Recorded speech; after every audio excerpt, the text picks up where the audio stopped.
ഇത് ശ്രീ KP അച്യുതൻ, പുൽപ്പറ, തൃപ്പൂണിത്തുറ.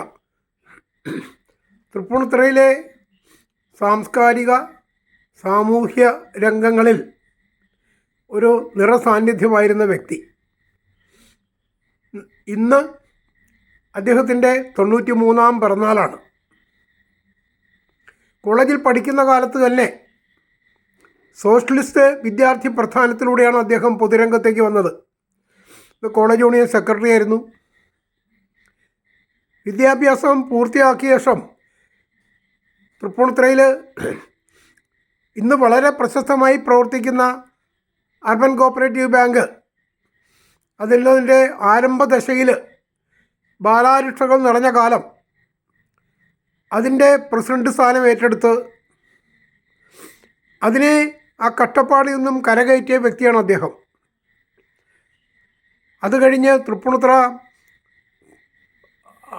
മഹാത്മാ വായനശാലയുടെയും ദീർഘകാലം അതിൻ്റെ സെക്രട്ടറി ആയിരുന്നു. ഇതിനിടെ ജോലി കിട്ടിയപ്പോൾ തൻ്റെ രാഷ്ട്രീയ പ്രസ്ഥാനമായിട്ടുള്ള ബന്ധങ്ങളൊക്കെ കേന്ദ്ര സർക്കാർ ജോലി ആയതുകൊണ്ട് ഉപേക്ഷിച്ച് കയർ ബോർഡിൽ വളരെ ഉന്നതമായൊരു തലത്തിൽ അദ്ദേഹം റിട്ടയർ ചെയ്യുകയും ചെയ്തു. എങ്കിലും അദ്ദേഹം തൻ്റെ സാംസ്കാരിക പ്രവർത്തനങ്ങൾ തുടർന്നുകൊണ്ടിരുന്നു. തൃപ്പൂണിത്തുറ കഥകളി കേന്ദ്രത്തിൽ ദീർഘകാലം അതിൻ്റെ ഭാരവാഹിയായിരുന്നു. തൃപ്പൂണിത്തുറ ശ്രീ പൂർണ്ണത്രയീശ സേവാസംഘത്തിലും സംഗീത സഭയിലും ഒക്കെ അതിൻ്റെ ഭാരവാഹിയായിരുന്നു. ഏതാണ്ട് 2.5 പതിറ്റാണ്ട് മുമ്പ് തൃപ്പൂണിത്തുറയിൽ ഇൻ്റർനാഷണൽ കൂടിയാട്ട സെൻറ്റർ ആരംഭിച്ചപ്പോൾ അതിൻ്റെ സ്ഥാപകരിൽ ഒരാളായിരുന്നു KP അച്യുതൻ. അന്നു മുതൽ ഇന്ന് വരെ അതിൻ്റെ നേതൃനിരയിലുണ്ട്. ഇപ്പോഴും കൂടിയാട്ട സെൻറ്ററിൻ്റെ മാനേജിംഗ് ട്രസ്റ്റിയായിട്ട് അദ്ദേഹം തുടരുകയാണ്. അദ്ദേഹത്തോട് നമുക്ക് ഈ 93 വർഷം പിന്നിട്ടപ്പോൾ തൻ്റെ കഴിഞ്ഞകാല ജീവിതത്തെപ്പറ്റി ഒരു വിലയിരുത്തലിന് നമുക്ക് അദ്ദേഹത്തോട് ചോദിക്കാം. എങ്ങനെയിരുന്നു ഇത്രയും കാലത്തെ ജീവിതത്തെപ്പറ്റി സാറിൻ്റെ അഭിപ്രായം? എൻ്റെ ഒരു തികച്ചും സംതൃപ്തമായിട്ടുള്ളൊരു ജീവിതമാണ്. ജീവിതത്തിൽ ആർക്കും ചില്ലറ അലലുകളൊക്കെ ഉണ്ടായിട്ടുണ്ടാവും. പക്ഷേ പൊതുവെ തിരിഞ്ഞു നോക്കുമ്പോൾ എനിക്ക് വളരെ ഇതായിട്ടുള്ള തൃപ്തിയായിട്ടുള്ള ഒരു ജീവിതമായിട്ടാണ് എനിക്ക് തോന്നിയിട്ടുള്ളത്. എനിക്ക് എൻ്റെ കുട്ടികൾ 2 പേരാണ്. 2 പേരും നല്ല നിലയിലാണ്. അവരുടെ ഭാര്യമാരും എല്ലാം വളരെ സുഖമായിട്ടും സൗകര്യമായിട്ടും ഒക്കെ ജീവിക്കണം. അപ്പോൾ ആ ഭാഗത്ത് യാതൊരു അല്ലല്ലോ അലട്ടോ ഒന്നുമില്ല, സുഖമായിട്ട് ജീവിക്കണം. പിന്നെ എൻ്റെ പൊതുജീവിതത്തിലാണെന്നുണ്ടെങ്കിൽ ഞാൻ 1955 അല്ല, കോളേജ് പഠിക്കുമ്പോൾ ഉണ്ടായിരുന്നില്ലേ? കോളേജ് പഠിക്കുമ്പോൾ കോളേജ് യൂണിയൻ സെക്രട്ടറി ആയിരുന്നു. അന്ന് വളരെ അന്ന് 1947 അവിടെ ഒരു വലിയൊരു ബഹളമൊക്കെ ഉണ്ടായി. ഞങ്ങളുടെ എതിർ ഗ്രൂപ്പുകാർ അവിടെ പതാക ഉയർത്താൻ പോയി. അവർ ഇലക്ഷൻ തോറ്റുപോയ പാർട്ടിയാണ്. എന്നിട്ട് അവർ പേരോടി ഒന്ന് കൊണ്ടുവന്ന് ഞങ്ങളുടെ ആൾക്കാർ തല്ലി 17 കുട്ടികളെ ഒക്കെ ഇത് പറ്റി. എന്നിട്ട് പക്ഷെ അന്ന് TK നായരായിരുന്നു ഇവിടുത്തെ മന്ത്രി, ചീഫ് മിനിസ്റ്റർ. അങ്ങനെ ഇടപെട്ട് ഈ 17 പേര് തല്ലുകൊണ്ട് 17 പേരെ പുറത്തേക്ക് ആക്കി. എന്തായിരുന്നു പാർട്ടി? എന്തായിരുന്നു 47 അന്നത്തെ പാർട്ടി? കോളേജ് യൂണിയനാണ് പതാക ഉയർത്തണ്ടേ. 1947 ഓഗസ്റ്റ് 15 രാത്രി സ്വാതന്ത്ര്യം കിട്ടി. ഇങ്ങനെ നെഹ്റുവിൻ്റെ പ്രസംഗമൊക്കെ ഉള്ള ആ സമയത്ത് കൊടി ഉയർത്താനായിട്ട് അന്ന് ഞാൻ കോളേജ് യൂണിയൻ സെക്രട്ടറിയാണ്. അപ്പോൾ ഞങ്ങൾ കുറച്ച് ഇത് പ്രതീക്ഷിച്ചു, പക്ഷേ ഇത്രയും വിചാരിച്ചില്ല. ഇവർ എന്ത് ചെയ്തെന്ന് വെച്ച് കഴിഞ്ഞാൽ ഇത് ഓഫ് ചെയ്തു, ലൈറ്റ് ഓഫ് ചെയ്യാനായിട്ട് ഏർപ്പാട് ചെയ്തു. പക്ഷേ ആ ലൈറ്റിൻ്റെ ഒരാളെ പറഞ്ഞു വെച്ചിട്ട് പുറത്ത് പോസ്റ്റിൻ്റെ പുറത്തെ ഇത് ഫ്യൂസ് കളഞ്ഞപ്പോൾ ഫിസിക്സ് ബ്ലോക്കിൽ മാത്രമേ പോയുള്ളൂ. അത് കാരണം ലൈറ്റ് പോയില്ല. എന്നിട്ട് ഇവർ വന്ന് അടിച്ച് അങ്ങനെയാണ് അതിൻ്റെ കഥ. അത് അല്ല അന്ന് എന്തായിരുന്നു ഞാൻ കോളേജ് യൂണിയൻ സെക്രട്ടറി. പാർട്ടി ഏതായിരുന്നു? Socialist party. പാർട്ടി ഞങ്ങൾ അന്നൊരു സോഷ്യലിസ്റ്റ് പാർട്ടിയുടെ ആൾക്കാരായാലും ഞങ്ങളെങ്കിലും ജയ്ഹിന്ദ് പാർട്ടി എന്നാണ് ഞങ്ങൾ അതിൻ്റെ പേരിട്ടിരുന്നത്. ജയ്ഹിന്ദ് പാർട്ടി. മറ്റവർ ഗുണ്ടാസിനാണ് വിളിച്ചിരുന്നത്. അതിന് ശേഷം ഈ വഴക്കിന് ശേഷം അവർ തല്ലി 17 പേര് ഇതിനകത്തായി പോയി. ആശുപത്രിയിലൊക്കെ തലയൊക്കെ പൊട്ടി. പിന്നെ അത് കഴിഞ്ഞിട്ട് പിന്നെ ആരംഭിക്കുന്നത് വായനശാല അർബൻ കോപ്പറേറ്റീവ് ബാങ്കിലാണ്. പിന്നെ 15-ലാണ് വായനശാലയല്ല, പിന്നെ ആരംഭിക്കുന്നത് ബാങ്കല്ലേ. കയർ ബോർഡിൽ ജോലി കിട്ടുമ്പോഴും വായനശാലയിൽ തന്നെ വായനശാല സെക്രട്ടറി ആയിരുന്നു. അല്ല കയർ ബോർഡല്ലേ, അല്ല പിന്നീട് ആരംഭിക്കുന്നതേ അർബൻ കോപ്പറേറ്റീവ് ബാങ്കിലല്ലേ. അർബൻ കോപ്പറേറ്റീവ് ബാങ്കിലല്ലേ. സാറ് ഒരു കോപ്പറേറ്റീവ് ബാങ്കിന്റെ 55-ല് ഞാൻ അതിന്റെ ചെയർമാൻ സ്ഥാനത്ത് എനിക്ക് ഇലക്ഷൻ ഒന്ന് ജയിച്ചു, വലിയ മെജോറിറ്റിയോട് കൂടിയിട്ട്. അത് നമ്മുടെ ഒരു അബ്രഹാം മാസ്റ്റർ എന്ന ഒരാളുടെ അങ്ങനെ ചോദിച്ച് ഒന്ന് ചെയർമാൻ ഒന്ന് എണീറ്റ് നിൽക്കണം എന്ന് പറഞ്ഞപ്പോൾ ഞാൻ എണീറ്റ് നിൽപ്പോൾ കൊച്ചു പയ്യനാണല്ലോ. അന്ന് വലിയ പ്രയാസമൊക്കെ ഇല്ലായിരുന്നോ സാമ്പത്തികമായിട്ടൊക്കെ? അന്ന് പറഞ്ഞില്ലേ, അവസാനം നിവൃത്തിയില്ലായിട്ടാണ് 1000 രൂപയ്ക്ക് വാടകയ്ക്ക് കൊടുത്തിട്ട് ഇതും കടബാധ്യതയൊക്കെ ഉണ്ടായിരുന്നു. പിന്നെ സ്റ്റിച്ചിങ് ഫീ കൊടുക്കാനില്ലായിരുന്നില്ല. സ്റ്റിച്ചിങ് ഫീ എടുക്കാറില്ല, ആരും എടുക്കാറില്ല. ഈ തൃശ്ശൂർ ഡിസ്ട്രിക്ട് കോപ്പറേറ്റീവ് ബാങ്കിൻ്റെ കീഴിലായിരുന്നു ഇതിൻ്റെ ജുഡീഷ്യലായിരുന്നു. അപ്പോൾ മീറ്റിങ്ങിന് ഞാൻ ആണ് ചെയർമാൻ എന്നുള്ള നിലയ്ക്ക് പോയിരുന്നത്. അതിന് സിറ്റിംഗ് ഫീയോ അല്ലെങ്കിൽ അവിടുന്ന് സിറ്റിംഗ് ഫീ ഒന്നും കിട്ടാറില്ല, ഇവിടുന്ന് ഇത് മേടിക്കാറുമില്ല, എടുക്കാറുമില്ല. ഒക്കെ കയ്യിൽ നിന്നുള്ള ചിലവാണ്. അങ്ങനെയാണ് അത് വളർന്നു വന്നത് അല്ലേ. അതൊരു ക്രൈസിസ്, ഒരു പ്രതിസന്ധി കൂടിയാണ് വളർന്നു വന്നത് അല്ലേ. ഒരു സാമ്പത്തിക പ്രയാസത്തിൽ കൂടിയാണ് വളർന്നു വന്നത്. ഭയങ്കര പ്രയാസമാണ്. ലിക്വിഡേഷനിലെത്തി നിൽക്കണമെന്ന് കുറച്ച് രാഷ്ട്രീയ ഇടപെടലൊക്കെ വെച്ചിട്ടാണ് ആ ഇത് മാറ്റി കിട്ടിയത്. എന്നാണ് കയർ ബോർഡ് ജോലി കിട്ടിയെന്നാ? കയർ ബോർഡിൽ എന്നാ ജോലി കിട്ടിയത്? 56-ല്. വായനശാല ഈ ബാങ്കിൽ ഇത് ഏതാണ്ട് ഫുൾ ടൈം വർക്കായിരുന്നേ. ബാങ്കിൽ അത് കൊണ്ടു നടക്കാൻ പറ്റാണ്ടായപ്പോൾ TV വെച്ചിരുന്ന വാര്യർക്ക് വന്നിട്ട് ഒരാളുണ്ട്, TV വാര്യർ തൃക്കോവിൽ. അങ്ങനെ വൈസ് ചെയർമാൻ ബാങ്കിൻ്റെ അങ്ങനെ ചുമതലകൾ ഏൽപ്പിച്ചിട്ടാണ് ഞാൻ 1 കൊല്ലം 2 കൊല്ലം കണ്ടിന്യൂ ചെയ്തു. അത് കഴിഞ്ഞിട്ട് അവിടെ ഭയങ്കര പിടിപ്പത്ത് വർക്കായിരുന്നു. 59-ലാണ് കയർ ബോർഡ് തുടങ്ങിയത്. അപ്പോൾ അതിൻ്റെ ആരംഭ ദശയിലുള്ള ഒരുപാട് പണി, പിന്നെ അങ്ങനെ പണി ചെയ്യുന്ന ആൾക്ക് പണി കൂടുതൽ വരുന്നുള്ളതും ഉണ്ടല്ലോ. പിന്നെ മഹാത്മാ വായനശാലയായിട്ടുള്ള ബന്ധവും. മഹാത്മാ വായനശാല വായനശാല അന്നൊക്കെ വായനശാലയിൽ സെക്രട്ടറി ആയിരുന്നു ഞാൻ. സെക്രട്ടറി. അപ്പോൾ ലൈബ്രറിയനായിട്ട് എങ്ങനെയാണ് അതിൻ്റെ കഥ?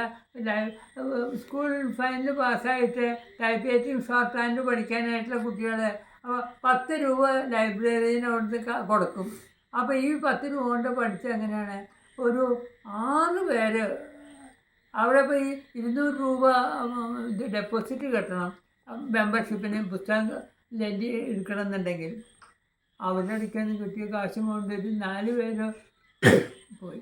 ഒരു ജോസഫ് എന്ന് പറഞ്ഞിട്ട് എനിക്കിപ്പോഴും നല്ല ഓർമ്മയുണ്ട്. ഇവിടെ ഒരു റിക്ഷവണ്ടിക്കാരന് പൊരോധുണ്ടായിരുന്നു, അയാളുടെ മകൻ. അത് കഴിഞ്ഞിട്ട് അയാൾ എന്നിട്ട് ബോംബെയിലേക്ക് പോയി കഴിഞ്ഞിട്ട് അയാൾ മാത്രം ഒരു കാശും എടുത്തിട്ടില്ല. വളരെ ഓണസ്റ്റായിട്ട് ബാക്കിയുള്ള എല്ലാവരും ഇവിടെ ഉള്ളൊരു ഒരു പുതിയ വീടില്ലേ, അവിടുത്തെ ഒരു മോഹനുണ്ടായിരുന്നു, അയാളുമൊക്കെ. അന്ന് ആരായിരുന്നു പ്രസിഡന്റ്? പ്രസിഡന്റ് ആരായിരുന്നു? ഡോക്ടർ കുമാരൻ. കുമാരൻ ഞാനായിട്ട് ഒരുപാട് എത്ര കൊല്ലം പ്രവർത്തിച്ചു വായനശാലയിൽ? വായനശാലയിൽ 10-25 കൊല്ലമെങ്കിലും ഉണ്ടായിട്ടുണ്ട് അല്ലേ. ആദ്യ കാലഘട്ടങ്ങളിലൊക്കെ ഉണ്ടായിട്ടുണ്ട് അല്ലേ. അന്ന് ഈ ലൈബ്രറിയന്മാർ ചിലപ്പോൾ കിട്ടിയ കാശും കൊണ്ടുപോയി അങ്ങനെ 4 പേരെ വെച്ച് അങ്ങനെ കാശ് വെട്ടിച്ച് പോയിട്ടുണ്ട്. അതൊക്കെ കഴിഞ്ഞ് വെച്ചു.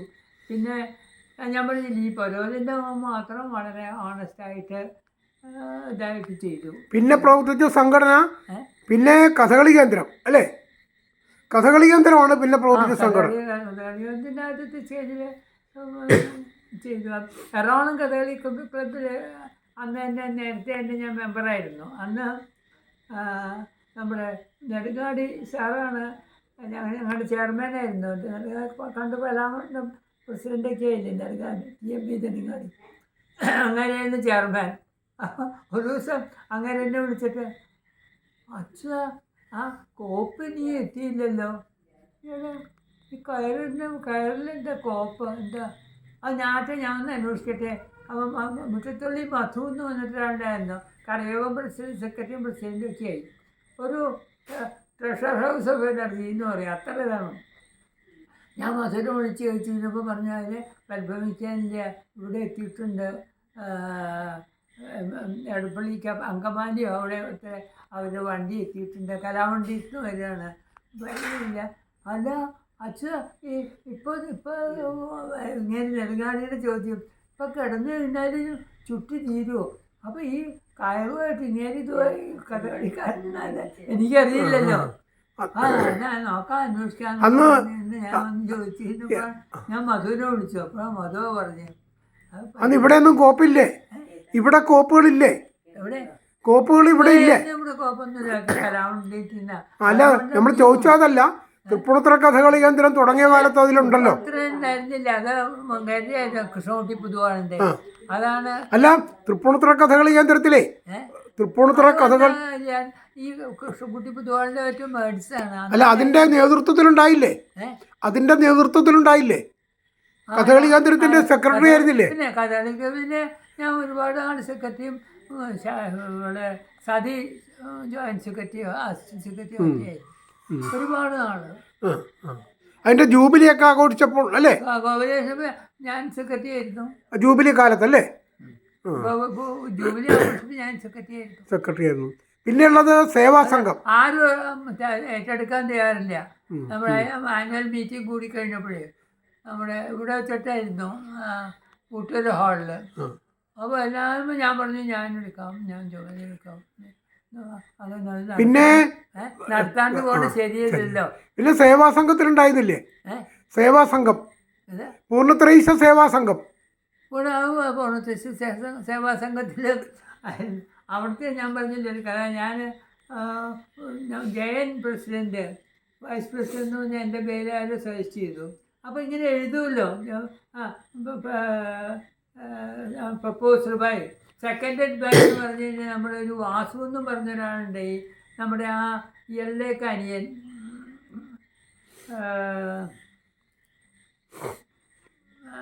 നമ്മുടെ ഗോപാലകൃഷ്ണനില്ലേ, അയാൾ ഈ ഇതില്ലായിരുന്നു. അപ്പോൾ ഞാൻ സെക്കൻഡ് ചെയ്തിട്ടില്ല എന്ന് ഇയാൾ വിളിച്ചു പറഞ്ഞു. അപ്പോൾ ഒരാളെ സെക്കൻഡ് ചെയ്യാൻ മതിയെന്ന് വെച്ചിട്ടുണ്ടെന്നാണ്. അപ്പോഴത്തെ ഒരു 5-8 പേര് ഞാൻ സെക്കൻഡ് ഇടുന്നു പറഞ്ഞു കഴിഞ്ഞിട്ട്. അപ്പോൾ ജയനാണ് പ്രൊസൈഡ് ചെയ്യുന്നത്. ഒരാളുടെ പേര് മതിയെന്ന് എന്നിട്ട് ആ ഒരാളുടെ പേര് വെച്ച് ഇത് കഴിഞ്ഞിട്ട് ഈ വാസവും മീറ്റിംഗ് കഴിഞ്ഞപ്പോൾ എൻ്റെ അടുക്ക് അവത പറഞ്ഞു, അങ്ങനെ ഞാനിങ്ങനെ ഒന്നും വിചാരിച്ചിട്ട്. ഞാൻ എനിക്കങ്ങനെ ഒന്നുമില്ല, ഈ വക ഇതിന് ഇറങ്ങുന്ന ആളൊക്കെ ഇതൊക്കെ വേണ്ടി വരും. എത്ര കാലം അതിൻ്റെ ഭാരവാഹിയായിരുന്നില്ലേ? സേവാ സംഘത്തിൻ്റെ ഭാരവാഹിയായിരുന്നില്ലേ? സംഘത്തിന്റെ വൈസ് പ്രസിഡന്റ് ആയിരുന്നു. പിന്നെ സംഗീത സഭയിലോ? സംഗീത സഭയുടെ വൈസ് പ്രസിഡന്റ് ആയിരുന്നു. പിന്നെ അവസാനം ഉള്ളത് ഇന്റർനാഷണൽ സെന്റർ ഫോർ കൂടിയാട്ടമാണ്. അതിപ്പോ എത്ര വർഷമായി? അത് തുടങ്ങിയപ്പോ 25 കൊല്ലമായി കാണില്ലേ? 25 കൊല്ലത്തോളം 2.5 പതിറ്റാണ്ടായിട്ടുണ്ട്. വേണ്ട, അത് തുടങ്ങിയ കാലം മുതൽ അതിൻ്റെ ഒരു സ്ഥാപക വ്യക്തിയാണ്. ഇപ്പോഴും അതിൻ്റെ മാനേജിംഗ് ട്രസ്റ്റിയാണ്. ഒഴിവാക്കണമെന്ന് ആവശ്യപ്പെട്ടിട്ടും ഒഴിവാക്കിയിട്ടില്ല. അന്ന് സ്ഥാപന കാലത്തുള്ള പിന്നെ പൗലൂസ് മാഷും നമ്മൾ ഈ എന്തെങ്കിലുമൊക്കെ ആക്റ്റീവ് ആയിരുന്നു കഴിഞ്ഞാലേ നമ്മുടെ ഈ പ്രായത്തിന്റെ. അതെ അന്നുണ്ടായിരുന്നത് ഡോക്ടർ KG പൗലൂസും അതുപോലെ തന്നെ അച്യുതൻ സാറും ഇപ്പം നേതൃത്വത്തിലുണ്ട്. ഡോക്ടർ പൗലൂസ് ചെയർമാനും അച്യുതൻ സാറ് മാനേജിംഗ് ട്രസ്റ്റിയാണ്. ഈ 93-ാം വയസ്സിലും അദ്ദേഹം സജീവമായിട്ടുണ്ട്. കുറച്ചു കാലം മുമ്പ് വരെ എല്ലായിടത്തും സഞ്ചരിക്കുകയും കഥകളിക്കും കൂടിയാട്ടത്തിനൊക്കെ പോകുകയും ചെയ്തൊരു കാലം ഉണ്ടായിരുന്നു. കൂടിയാട്ട സെൻറ്ററിൻ്റെ ആഭിമുഖ്യത്തിൽ ഒരു കൂടിയാട്ടം പരിചയ കോഴ്സ്, കൂടിയാട്ട പരിചയം, പുതിയ തലമുറയ്ക്ക് കൂടിയാട്ടം പരിചയപ്പെടുത്തുന്നതിനുള്ളൊരു കോഴ്സ്, 1 ഡേ കോഴ്സ്, ഒരു ക്യാമ്പ് മാതിരി അത് നടത്തിയപ്പോൾ കേരളത്തിൻ്റെ അങ്ങോളം ഇങ്ങോളം ഏതാണ്ട് 100ഓളം വിദ്യാലയങ്ങളിലും കോളേജുകളിലൊക്കെ ഈ ക്യാമ്പ് നടത്തിയിട്ടുണ്ട്. നമ്മുടെ മാർഗി മധുവൊക്കെ ആയിട്ട് സഹകരിച്ച്. അന്ന് അച്യുത സാറിൻ്റെ കൂടെയാണ് ഞാനും ഈ ക്യാമ്പുകളിലെല്ലാം യാത്ര ചെയ്തിട്ടുള്ളത്. 2, 3, 4 പ്രാവശ്യം ഇവിടെ കുലശേഖര ഫെസ്റ്റിവൽ 5 ദിവസവും 7 ദിവസമൊക്കെ നീണ്ടു നിൽക്കുന്ന കുലശേഖര ഫെസ്റ്റിവൽ നടത്തിയിട്ടുണ്ട്. അങ്ങനെ തൃപ്പൂണിത്തുറയിൽ ഇൻ്റർനാഷണൽ കൂടിയാട്ട സെൻറ്ററിനെയും കൂടിയാട്ടത്തെയൊക്കെ പരിചയപ്പെടുത്തിയതിൽ അച്യുത സാറിന് വളരെ വലിയ പങ്കുണ്ട്. ഇപ്പോൾ ഈ 93-ാം വയസ്സിൽ തിരിഞ്ഞു നോക്കുമ്പോൾ സംതൃപ്തനാണോ? എക്സ്ട്രീംലി വളരെ ഇതായിട്ട് തൃപ്തനാണ്. എനിക്ക് യാതൊരു ഇതുമില്ല. തിരിഞ്ഞു നോക്കുമ്പോൾ യാതൊരു സന്താപത്തിനും ഒന്നും ഒരു ഇതുമില്ല. വളരെ ഇങ്ങനെ പറഞ്ഞേ നമ്മുടെ സുകുമാർ അഴീക്കോട് തൃപ്പൂണിത്തുറയുടെ സാംസ്കാരിക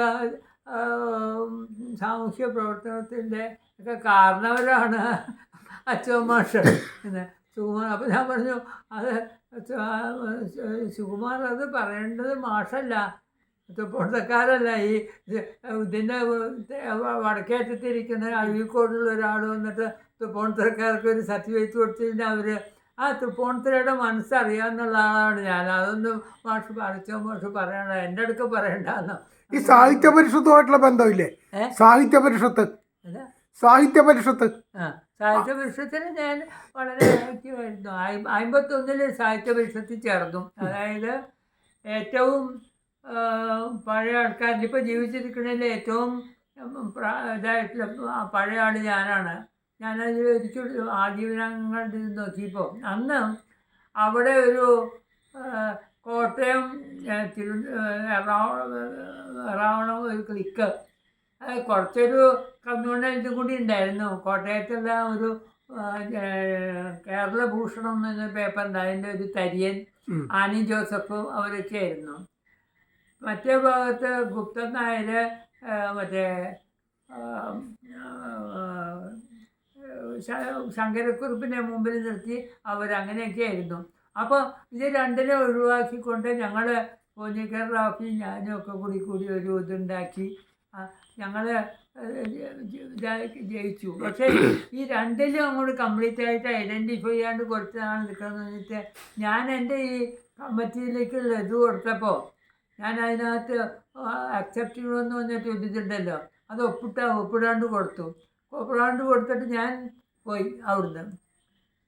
നോക്കിയപ്പോൾ ഇത് ഭരണാധികാരി പറഞ്ഞ് ഇതിങ്ങനെ ഒപ്പിട്ട അവരിതും കൊണ്ട് നെട്ടോട്ടായി. അപ്പോൾ ഞാൻ നമ്മുടെ KPG മേനോൻ്റെ വീട്ടിൽ മുകളിലിരിക്കുകയാണ്. അപ്പോൾ അങ്ങനത്തെ അടുക്ക് ഞാൻ പറഞ്ഞു, ആരെങ്കിലും എന്നെ വന്ന് ചോദിക്കുകയാണെങ്കിൽ ഞാനിവിടെ ഇല്ല എന്ന് പറഞ്ഞേക്കണം. അവരിവിടെയൊക്കെ നോക്കിയിട്ട് അങ്ങനെ ഞാൻ അതിൽ മെമ്പർഷിപ്പും ഇല്ലാണ്ട് പോയി. ഞാൻ മനഃപൂർവ്വം ചെയ്തതാണ്. ഇപ്പോൾ മെമ്പറല്ലേ? ഇപ്പോൾ സാഹിത്യ പരിഷത്തിൽ ഈ ഇതുണ്ട്, ആജീവനാംഗം അത്ര തന്നെ ഉള്ളൂ. ഇപ്പൊ ജീവിച്ചിരിക്കുന്ന ഏറ്റവും പഴയ മെമ്പർമാരിൽ ഒരാളാണ്. 1951. പിന്നെ അന്ന് ബഷീറുമായിട്ട് വലിയ സൗഹൃദമായിരുന്നല്ലോ. ബഷീർ ബുക്ക് സ്റ്റാൾ തുടങ്ങിയപ്പോഴുള്ള ബന്ധം അതാ എന്താണ് പറയുക, അതിന് ഒരു ആ സ്നേഹബന്ധം ബഷീർ മരിച്ചതിന് ശേഷം അത് കണ്ടിന്യൂ ഉണ്ട്. ഫാബിയുടെ ഏറ്റവും ആയിരുന്നു. ബഷീർ ബുക്ക് സ്റ്റാൾ തുടങ്ങി. പിന്നെ ബഷീറിന് ഒരു തടിക്ക് അസുഖം വന്ന കേട്ടിട്ടില്ലേ? അപ്പോൾ എൻ്റെ അടുക്കൽ ആൾ വന്നു ഓഫീസിൽ ഒരു 4:30 മണിയായപ്പോൾ. ഞാൻ അവിടെ ചെന്ന് കഴിഞ്ഞപ്പോൾ ഒരു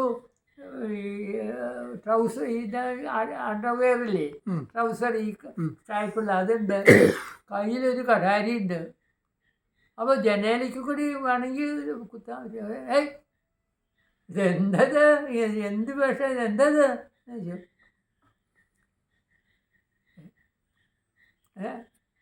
വക്കീലേ ഈ എന്നിട്ട് എൻ്റെ അടുക്ക് വരുമ്പോൾ ഈ കടാരി അതവിടെ ഇട്ടിട്ട് എനിക്ക് ഉള്ളിൽ വല്ല കുത്തിക്കഴിഞ്ഞാൽ നമ്മൾ കൊള്ളണ്ടല്ലോ. അത് വേണ്ട അതുകൊണ്ട് അതേ നമുക്ക് ഒരു കാര്യം ചെയ്യണം. നമുക്കൊന്ന് തൃശ്ശൂർ വരെ പോകണം. എനിക്ക് തന്നെ പോകാൻ പറ്റും. കൂടെ പോരാൻ അതിനെന്താ പോവാം? എപ്പോഴാണ് പോകണ്ടേ? നമുക്ക് ഇന്ന് വൈകുന്നേരം തന്നെ പോവാം. എന്താ സമ്മതമാണോ? അപ്പോൾ എനിക്കൊരു ഷർട്ടും മുണ്ടും ഒക്കെ ഇന്നും മടങ്ങാം. അതിപ്പോൾ എടുത്തോണ്ട് വന്നു എന്നിട്ട് പോവാം. അങ്ങോട്ട് എപ്പോഴും ബസ്സുണ്ടല്ലോ. എന്നാലും ഇങ്ങനെ ഉറക്കിനെ പറഞ്ഞേ. അത് കഴിഞ്ഞ് ഇങ്ങനെയൊക്കെ നോക്കിയിട്ട് എന്നെ അടുത്ത് വിളിച്ചിട്ട് നമുക്ക് തൃശ്ശൂർക്ക് പോകണ്ട, ആലപ്പുഴയ്ക്ക് പോവാം. ആലപ്പുഴയ്ക്ക് പോയി കഴിഞ്ഞാൽ ഞാൻ തൃശ്ശൂർക്ക് പോകുന്നു പറഞ്ഞപ്പോൾ ഇബിലീസ് കൂട്ടി അങ്ങോട്ട് പോകും, നമ്മളങ്ങോട്ട് പോയെന്ന് പറഞ്ഞപ്പോൾ ഇങ്ങനെ അപ്പോൾ നമ്മൾ പോയപ്പോൾ ആലപ്പുഴയ്ക്ക് പോകുമ്പോൾ ഇബിലീസും കൂട്ടിട്ടും ഇവിടെ ഇങ്ങനെ കൈ കൊട്ടിട്ട് എനിക്ക് സഹിച്ചില്ല. ഞാൻ അങ്ങോട്ട് മാറി നിന്നിട്ട് കരഞ്ഞ കണ്ണീരിതൊക്കെ തുടച്ചിട്ടാണ് പിന്നെ അവിടെ ചെന്നത്. എന്താ അതെന്തായിരുന്നു? ഒരു മാനസിക പ്രശ്നമായിരുന്നോ? മാനസിക പിന്നെ ഭ്രാന്ത് ശരിക്കും അത് മാറി പിന്നെ മാറി, കംപ്ലീറ്റ് ആയിട്ട് മാറി. ഞാൻ അന്ന് തന്നെ പിടിച്ച് പിടിയിൽ കെട്ടിക്കൊണ്ട് വൈദ്യൻ വല്ലപ്പോഴാന്നും പറഞ്ഞിട്ടൊരാളുണ്ട്. അയാളുടെ ഒരു ഇതവിടെ എറണാകുളത്തുണ്ടായിരുന്നു. അവിടെ കൊണ്ടുപോയി കഴിഞ്ഞിട്ട് അങ്ങനെ ഒരു കിണറുണ്ട്, അതിനകത്ത് മുഴുവൻ ബ്രഹ്മയൊക്കെ വളർത്തിയേക്കണേ. അതിൽ വെള്ളം തൊട്ട് കഴിഞ്ഞാൽ കൈ വരവിക്കും, അത്ര തണുപ്പാണ്. അത് ചന്ദനം അതൊക്കെ കുടിയിട്ട് ഇതുണ്ടാക്കിയിട്ട് പിന്നെ ആ ബന്ധം വളരെ സൗകര്യമില്ലേ വരത്തെ കഷൻ്റെ അല്ലേ. ഉറങ്ങി. അപ്പോൾ അങ്ങനെ പറഞ്ഞു ഇനി ഞാൻ നോക്കിക്കോളാം, ഇനി ഞാൻ മാറ്റി തന്നോളാം അങ്ങനെ പോയി. അങ്ങനെ ചികിത്സയെല്ലാം മാറി. പിന്നെ മരിക്കുന്നവരെ ആ ബന്ധം ഉണ്ടായിരുന്നു അല്ലേ? മരണം വരെ ആ ബന്ധം ഉണ്ടായില്ലേ? മരണം വരെ മരിക്കുമ്പോഴും ഞാൻ പോയിരുന്നു. മരിച്ചു കഴിഞ്ഞിട്ട് പിന്നെയാണ് പോഞ്ഞിക്കർ റാഫിയായിട്ടുള്ള ബന്ധം അല്ലേ? അല്ല, അതിനു മുമ്പ് തന്നെ പോഞ്ഞിക്കർ റാഫിയായിട്ട് അതിനു മുമ്പ് തന്നെ റാഫി ഇതിന് സ്റ്റുഡൻസ് കോൺഗ്രസിൻ്റെ കാലത്ത് തന്നെ കോളേജ് ബേസിൽ ആയിട്ട് ബന്ധം. സ്റ്റുഡൻസ് കോൺഗ്രസിൻ്റെ ഒരു ഓഫീസ് ഉണ്ടായിരുന്നു നമ്മുടെ ഇപ്പോഴത്തെ കളക്ട്രേറ്റൊക്കെ ഇല്ലേ, അതിൻ്റെ ഓപ്പോസിറ്റ് ഒരു കാർ ഷെഡ് അതിനകത്താണ്. അപ്പോൾ റാഫി അവിടെ വരാറുണ്ട്. സ്റ്റുഡൻസ് കോൺഗ്രസിൻ്റെ ആൾക്കാരും ഒക്കെ ആയിട്ടുള്ള ലോകിത്തുമ്പിലൊക്കെ. പിന്നെ ബന്ധം ഉണ്ടായിരുന്ന ഒരാൾ അയ്യപ്പ പണിക്കരാണ് അല്ലേ? പിന്നെ അയ്യപ്പ പണിക്കർ പഠിച്ചിരുന്ന കാലത്ത്. അപ്പോൾ അയ്യപ്പ പണിക്കരുടെ ഒരു ഗാർഡിയനായിരുന്നു ഹരി, ഹരി. അയ്യപ്പ പണിക്കർ ഇവിടെ പഠിച്ചിരുന്നത് കോഴിക്കോട്ട്. അപ്പോൾ അവിടെ പഠിച്ചിരുന്നപ്പോൾ ഹരി കമ്മ്യൂണിസ്റ്റ് പാർട്ടി കമ്മ്യൂണിൽ താമസിക്കുകയാണ്. അതിൻ്റെ കൊടികുത്തിയ കമ്മ്യൂണിസ്റ്റ് ആയിരുന്നു. അപ്പോൾ എങ്ങനെയാണെന്ന് അറിഞ്ഞുകൂടാ, ഈ ഹരിയുടെ ഇതിലായിരുന്നു. അപ്പോൾ അവരൊരു വീടെടുത്ത് താമസിച്ചപ്പോൾ അയ്യപ്പ പണിക്കർ നല്ലോണം പാചകം ചെയ്യുന്ന പറയണേ. പിന്നെ ഈ മുളക് അരയ്ക്കാനും അത് തേങ്ങ അരയ്ക്കാനും ഒക്കെ അയ്യപ്പ പണിക്കരാണ് ഹരിയുടെ നോട്ടത്തിൽ ഒരു ഭക്ഷണമൊക്കെ ഉണ്ടാക്കി കഴിച്ചിരുന്നത്. അങ്ങനെ ഹരിയായിട്ട് ഇവിടെ അയ്യപ്പ പണിക്കർ ഇവിടെ വന്നു കഴിഞ്ഞാൽ തൃപ്പൂണിത്തുറ വരും. ഇറങ്ങിയിട്ട് ട്രെയിൻ ഇറങ്ങിയിട്ട് വന്ന് ഇവിടെ വരും. ഇവിടെ വന്നിട്ട് എന്നെ കൂട്ടിയിട്ട് ഞങ്ങൾ രണ്ടുപേരും കൂടി ഹരിയുടെ അടുക്ക പോകും. ഹരിയുടെ അടുക്ക ഇരുന്നിട്ട് പിന്നെ ചിലപ്പോൾ ഹരി പോവില്ലേ, അയ്യപ്പ പണിക്കർ എറണാകുളത്തേക്ക് പോകും, ഞാനിങ്ങോട്ടും പോരും. അങ്ങനെ ഒരു അയ്യപ്പ പണിക്കരുടെ ഈ മിതവ്യയം എന്താ പറഞ്ഞില്ലേ, മിതത്വം. അങ്ങനെ ഈ കാർട്ടൂൺ കവിത എന്നും പറഞ്ഞൊരു കൂട്ടം കവിതകൾ ഉണ്ടാക്കിയില്ല, അങ്ങനെയാണ് അതിൻ്റെ ചെറാവ്. അത് ചെറിയ ഇതിനകത്ത് തൂഷൻകോ എന്ന് പറഞ്ഞൊരു റഷ്യൻ കവിയുണ്ട്. അയ്യോ, അങ്ങനെ പറ്റിയിട്ട് പറയാൻ തുടങ്ങിക്കഴിഞ്ഞാൽ അയാളുടെ കവിതകൾ മുഴുവൻ എന്നെ വായിച്ച് കേൾപ്പിച്ച് ഈ റഷ്യനിലുള്ള വായനൊക്കെ പണിക്കർക്ക് റഷ്യനും അറിയായിരുന്നു. പുതിയ തലമുറയിൽ ആരുമായിട്ടെങ്കിലും അടുപ്പമുണ്ടോ? പുതിയ തലമുറയിൽ എഴുത്തുകാരുമായിട്ട്? പുതിയ തലമുറയിൽ സാഹിത്യകാരന്മാർ ശ്രീ രാധാകൃഷ്ണൻ ഉണ്ട് അല്ലേ? സി രാധാകൃഷ്ണൻ ഇപ്പോൾ രാധാകൃഷ്ണൻ വേണ്ട അടുത്ത് സി രാധാകൃഷ്ണൻ അങ്ങേരെ ആ പുസ്തകം ഉണ്ടല്ലോ അതിൻ്റെ ആദ്യത്തെ കോപ്പി ഗുരുവായൂരപ്പന് സമർപ്പിക്കാനായിട്ട് ഞാൻ പാക്ക് ചെയ്ത് വച്ചു. രണ്ടാമത്തെ കോപ്പി അച്ചുവേട്ടന് ഇതിനകത്ത് അയക്കണം, കുരിയറിൽ അയക്കാനായിട്ട് ഏർപ്പാട് ചെയ്തിട്ടാണ് പോണേ എന്ന് പറഞ്ഞിട്ട് എനിക്ക് അയച്ചു തന്നെ. എന്താ തീക്കനൽ ത്രിമധുരം, തീക്കനൽ കടഞ്ഞ ത്രിമധുരം എഴുത്തച്ഛൻ്റെ ജീവിതത്തെ ആസ്പദമാക്കിയുള്ളതാണ്. ഇപ്പോൾ പ്രസിഡന്റാണല്ലോ ഇതിൻ്റെ. അതിപ്പോ അദ്ദേഹത്തിനും കുറച്ച് ആരോഗ്യ പ്രശ്നങ്ങളൊക്കെ ഉണ്ട്. ഇപ്പോൾ എറണാകുളത്തൊക്കെ വരാറുണ്ട് വല്ലപ്പോഴും, അത്യാവശ്യം എറണാകുളത്തൊക്കെ വരാറുണ്ട്. എറണാകുളത്തൊക്കെ അത്യാവശ്യം വരാറുണ്ട്. പൈസത്തിന്റെ പ്രസിഡന്റ് അല്ലേ. പിന്നെ രാഷ്ട്രീയ പ്രവർത്തനമൊക്കെ അന്ന് തന്നെ വിട്ടു അല്ലേ? രാഷ്ട്രീയ പ്രവർത്തനമൊക്കെ വിട്ടു. രാഷ്ട്രീയ പ്രവർത്തനം ജോലി കിട്ടി, ജോലിക്ക് പോകാനുള്ള ഒരു കാരണം ഇതിന് പോവാണ്ട്, ഈ അഡ്വക്കേറ്റായിട്ട് പോവാണ്ടേ. അതെ, ലോ ഗ്രാജുവേറ്റ് കൂടിയാണ് കേട്ടോ. അതിൽ പോയി കഴിഞ്ഞാൽ I may be attracted to politics.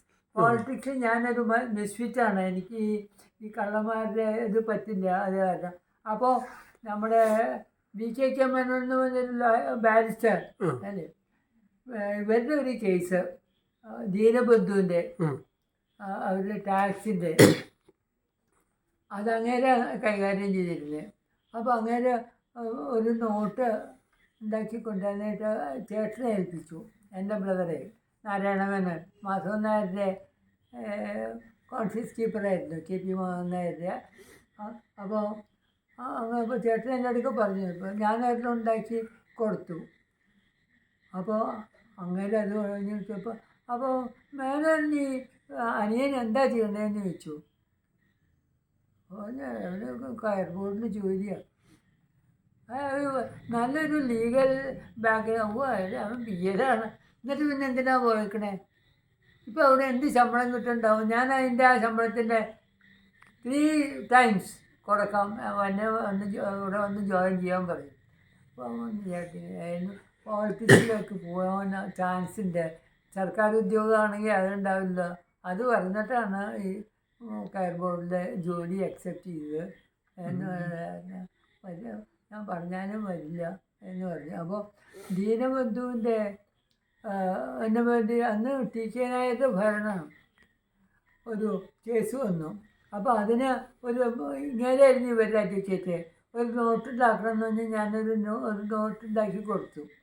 അപ്പോൾ അങ്ങനെ പറഞ്ഞു, ഇത് മാത്രം പ്രസൻറ്റ് ചെയ്താൽ മതി, ആരാ ഇത് എഴുതിയെന്ന് ചോദിച്ചപ്പോൾ അങ്ങനെ എൻ്റെ ചേട്ടൻ അനിയനാണ്, എന്ത് ചെയ്യണം ബാക്ക്ഗ്രൗണ്ട് ചോദിച്ചപ്പോൾ ഞാനിപ്പോൾ കിട്ടുന്ന ശമ്പളത്തിൻ്റെ 3 ഇരട്ടി കൊടുക്കാം, ലെറ്റ് ജോയിൻ മീ. അങ്ങനെ കേന്ദ്ര സർക്കാർ ജോലി കിട്ടിയതോടുകൂടി സജീവമായിട്ട് ഒരു കാലത്ത് സോഷ്യലിസ്റ്റ് പാർട്ടിയുടെ അല്ലായിരുന്നോ? സോഷ്യലിസ്റ്റ് പാർട്ടി, ലോഹിയുടെ പാർട്ടിയല്ലേ? സോഷ്യലിസ്റ്റ് പാർട്ടിയിൽ അന്ന് അരുണ സഫാരി, ലോഹിയ, രാമനോഹർ ലോഹിയ, ജയപ്രകാശ് നാരായൺ, നരേന്ദ്രദേവ എന്നും വന്നിട്ടൊരാളുണ്ട്. അങ്ങനെയാണ് എൻ്റെ ഐഡിയൽ പൊളിറ്റിക്കൽ ഇതിനകത്ത് എൻ്റെ ഗുരു. ഞങ്ങൾക്കറിയില്ല അങ്ങനെ പറ്റി, പുതിയ തലമുറയ്ക്ക് അറിയില്ല അദ്ദേഹത്തെ പറ്റി, അറിയില്ല. നമ്മൾ എന്ന് പറയുന്നത് സോഷ്യലിസ്റ്റ് പ്രസ്ഥാനത്തിൽ ലോഹിയെ പറ്റി മാത്രമാണ്. അപ്പം എന്തായാലും അത് കഴിഞ്ഞ് കയർ ബോർഡിൽ എന്തായിട്ടോ റിട്ടയർ ചെയ്തേ? കയർ ബോർഡിൽ എന്തായിട്ടോ റിട്ടയർ ചെയ്തേ? കയർ ബോർഡിൽ ജോയിന്റ് ഡയറക്ടറായിട്ട് എറണാകുളത്ത് നിന്ന്, വിശാഖപട്ടണത്ത് നിന്ന് ജോയിന്റ് ഡയറക്ടർ റിട്ടയർ ചെയ്തു. ഇപ്പോൾ റീജിയണൽ ഓഫീസർ എന്നായിരുന്നു ഡെസിഗ്നേഷൻ. ഡെസിഗ്നേഷൻ റീജിയണൽ ഓഫീസർ എന്നായിരുന്നു. 4 സ്റ്റേറ്റിൻ്റെ ജൂറിസ്ഡിക്ഷനോട് കൂടി വെസ്റ്റ് ഒറീസ, വെസ്റ്റ് ബംഗാൾ, ആസാം. അപ്പോൾ ഈ വാസ്തവത്തിൽ അവിടുത്തെ ഓഫീസ് വേണ്ടത് ഇതിൻ്റെ നടുവ് എവിടെയെങ്കിലും, പക്ഷേ വെങ്കൽ റാവുവിൻ്റെ ഇതായിരുന്നു കോൺസ്റ്റിറ്റ്യുവൻസി ആണ് ഈ വിശാഖപട്ടണം. അങ്ങനെയാണ് അവിടെ പോയത്. അപ്പോൾ അത് കാരണം അവിടെ വെച്ചിട്ട് അവിടെ അതുകൊണ്ടും പറയാം, അവിടെ വെച്ച് കഴിഞ്ഞിട്ടൊരു ഇത് നടത്തി, ഒരു കൺവെൻഷൻ ഒരു മീറ്റിംഗ്. അപ്പോൾ എനിക്കുള്ള ഇതാണ്, അല്ല ഇതിൻ്റെ ഉദ്ഘാടനം, എനിക്കുള്ള ഇൻസ്ട്രക്ഷൻ ഇതാണ്. അതിനു മുമ്പ് രാമറാവുവിൻ്റെ ഒരു ഫംഗ്ഷൻ ഉണ്ടായിരുന്നു, അതിനേക്കാൾ കേമായിരിക്കണം. Decisions are yours. Don't look up to Delhi or to Cochin. Whatever you do will have the backing of the office. We will never let you down. Money is no problem. Go head young man. ഒരു പതക്കം വന്നിട്ട് ജർമ്മനായിരുന്നു. അത് ആ function. അപ്പോൾ രാമറാവുവിൻ്റെ ഇതിനെ പറ്റിയൊക്കെ അന്വേഷിച്ചു. ഞാൻ ഇത്ര 1500 മൈൽസ് അകലെയുള്ള ഭാഷ അറിയാത്ത സ്ഥലത്താണ് ഞാൻ ഇന്ന് പെട്ട് ചെയ്തത്. പക്ഷേ ഞാനത് ഇറ്റ് വാസ് ഒരു എന്താ പറയുക, ട്രമൻഡസ് സക്സസ്. വെങ്കട്ടറാവു അത് കാരണം എന്നും ഇവിടെ വന്നു കഴിഞ്ഞാൽ എന്നെ വിളിക്കും. എന്നോട് വളരെ കാര്യമായിരുന്നു. അതിനിടയ്ക്ക് ആളുടെ അതിനെ ചങ്ങാതി ചോദിച്ചു ഒരു എക്സ്റ്റൻഷൻ തരട്ടെ എന്ന്. അപ്പോൾ ഞാൻ പറഞ്ഞു വേണ്ട, ഞാൻ എക്സ്റ്റൻഷൻ തന്നു കഴിഞ്ഞാൽ തന്നെ ഞാൻ അക്സെപ്റ്റ് ചെയ്യില്ല എന്ന് പറഞ്ഞു. എനിക്ക് ഇനി വീട്ടിൽ പോയി റെസ്റ്റൊക്കെ എടുക്കണം എന്നും പറഞ്ഞിട്ട്. അങ്ങനെ അച്യുതൻ സാർ ഇപ്പോൾ 94-ാമത്തെ വയസ്സിൽ സംതൃപ്തമായ ജീവിതം നയിക്കുവാണ്. അദ്ദേഹത്തിൻ്റെ പത്നി ഓമന കൂടെയുണ്ട്. മക്കൾ 2 പേരും, ഒരാൾ UK യിലാണ്, ഒരാൾ ഫ്രാൻസിലുമാണ്. കുട്ടികളിടയ്ക്ക് ഒരു കൊല്ലത്തിൽ 1-2 പ്രാവശ്യമൊക്കെ കുട്ടികൾ വരാറുണ്ട്. അദ്ദേഹം പഴയ കാലങ്ങൾ തൻ്റെ പൊതുരംഗത്തെ ചില ഓർമ്മകളാണ് നമ്മളുമായിട്ട് പങ്കിട്ടത്. ഇപ്പോഴും നമുക്ക് മനസ്സിലായി ഈ 94-ാം വയസ്സിലും അദ്ദേഹം ഊർജ്ജസ്വലനാണെന്ന് മനസ്സിലായി. പഴയ കാര്യങ്ങളൊക്കെ വ്യക്തമായിട്ടും കൃത്യമായിട്ടും പഴയ കാര്യങ്ങൾ ഓർത്ത് നമ്മളോട് പറയാൻ അദ്ദേഹത്തിന് സാധിക്കുന്നുണ്ട്. ഈ 93-ാം ജന്മദിനത്തിൽ 94ലേക്ക് കടക്കുന്ന അവസരത്തിൽ ആരോഗ്യത്തിന് യാതൊരു പ്രശ്നവും അദ്ദേഹത്തിനില്ല. അദ്ദേഹത്തിന് ഇനിയും സമൂഹത്തെ സേവിച്ചുകൊണ്ട് ഇനിയും ദീർഘകാലം ജീവിക്കാൻ ജഗദീശ്വരൻ അനുഗ്രഹിക്കട്ടെ എന്ന് പ്രാർത്ഥിക്കുന്നു. നന്ദി, നമസ്കാരം. നന്ദി.